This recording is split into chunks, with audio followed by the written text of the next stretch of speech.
Hello, Basin Bison. This is Mr. Gary R. Nelson again with this next Basin Bite. Remember our last Basin Bite was on perseverance. Remember we talked about racing and the tortoise and the hare, and we talked about James Lawrence being the Iron Cowboy, and we also talked about a poem that I shared called The Race. I hope that you're all persevering, and I'd like to begin the Basin Bite today with a personal story.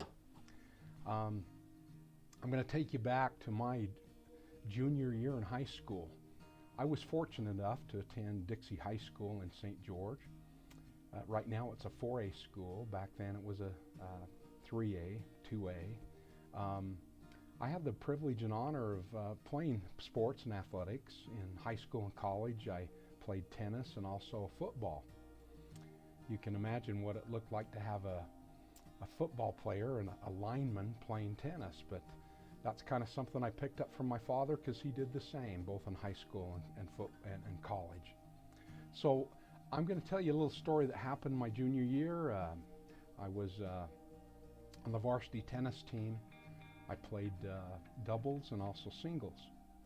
And we had a match set for Juab High School. It's a Nephi on a Friday, and also another match with Manti High School just a few miles away from Nephi on Saturday.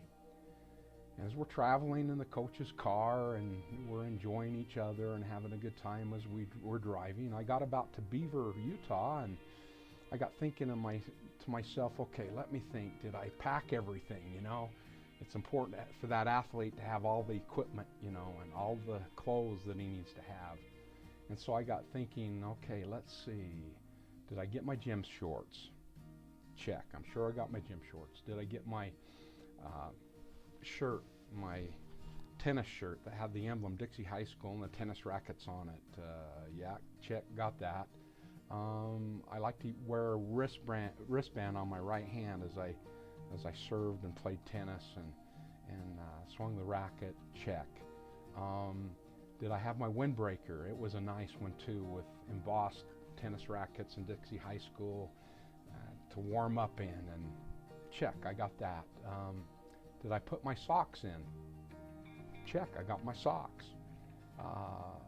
My tennis shoes. Did I put my tennis shoes in? I just purchased a brand new pair of Puma tennis shoes. Tennis shoes.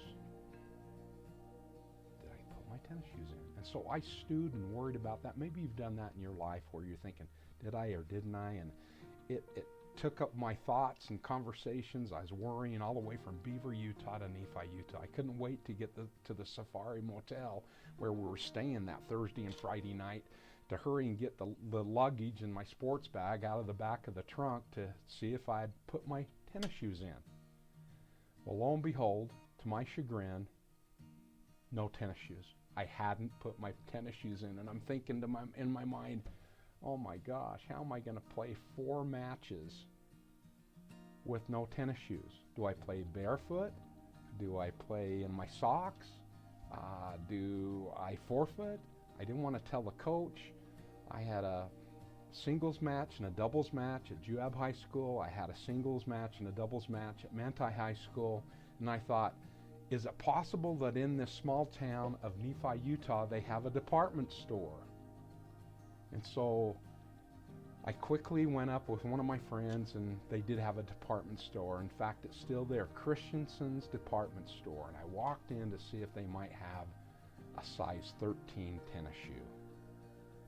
Well, the largest shoe size they had for me in a canvas Converse black tennis shoe was a size 11. I'm thinking, wow, do I do this? Can I possibly push my big 13s into that 11?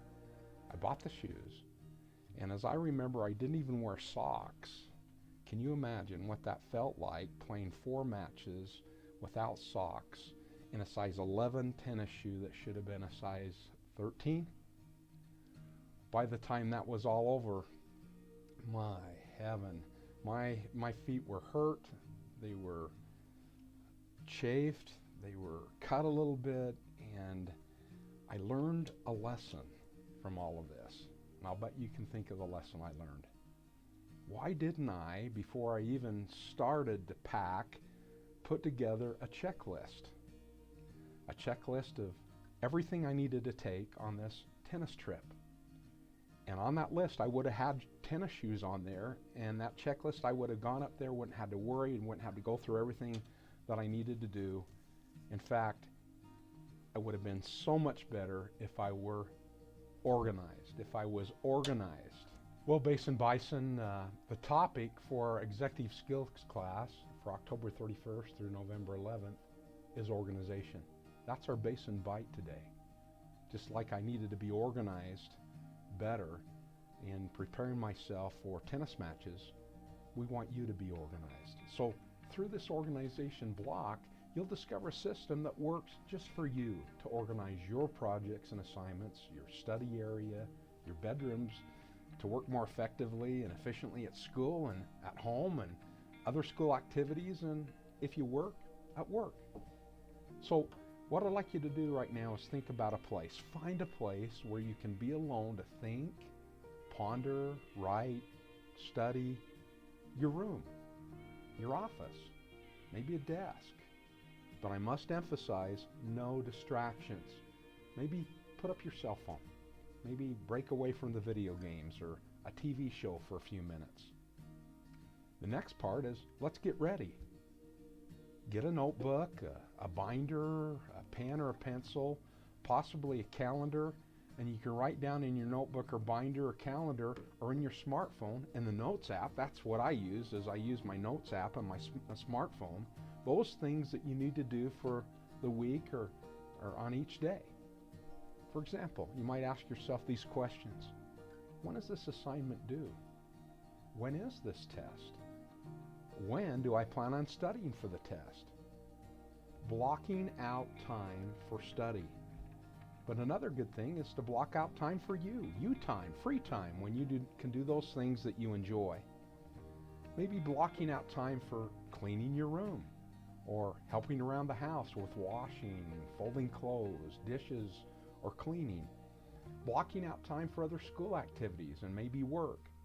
Then through the week, as other things come up to do, you can add them to your daily and weekly list. Or, if you're not able to complete a task, add it to your next day or week. Now, let's check everything on your planner. Now you've planned everything out, or in your calendar. Are you ready? Now it's time to put your plan in action. We can spend lots of time planning and organizing, but if we don't follow through and complete the task, all our efforts will spell failure. You've heard the saying, when you fail to plan, you plan to fail. We all come up short sometimes of our goals. When this happens, let's regroup. Put the goal or task down again the next day and keep plodding along, just like that tortoise in the race with the hare, until you reach your goals. So Basin Bison, I wanted to share with you something that's really helped me. It's an acronym that came to me years ago in my teaching that I've used also in leadership seminars throughout my life. It's an acronym that says, it's done. Let's talk about it's done. Each of these letters are a word. So it's done represents dedicated, organized, natural expediency. Let's talk about each one. Dedicated means that you're going to take on your task and do everything you can to get it done. The O is for organized. You're going to organize your task in a way that you're going to be able to complete it. N is for natural. You're going to do it in your own way, your own unique way, naturally. Expediency. You're going to do it as soon as you can when you get the task, and you're going to go after it and finish it. Expediency. So, here it is. Dedicated, organized, natural expediency. When your teacher asks you to complete an assignment or do a test, you can just say automatically, it's done. Dedicated, organized, natural expediency. Can you say that over with me? It's done. Dedicated, organized, natural expediency. Good luck in this concept of discovering a system that works for you. The topic for Executive Skills class, again, is October 31st through November 11th, is organization. Let's get organized, Basin Bison. You can do this.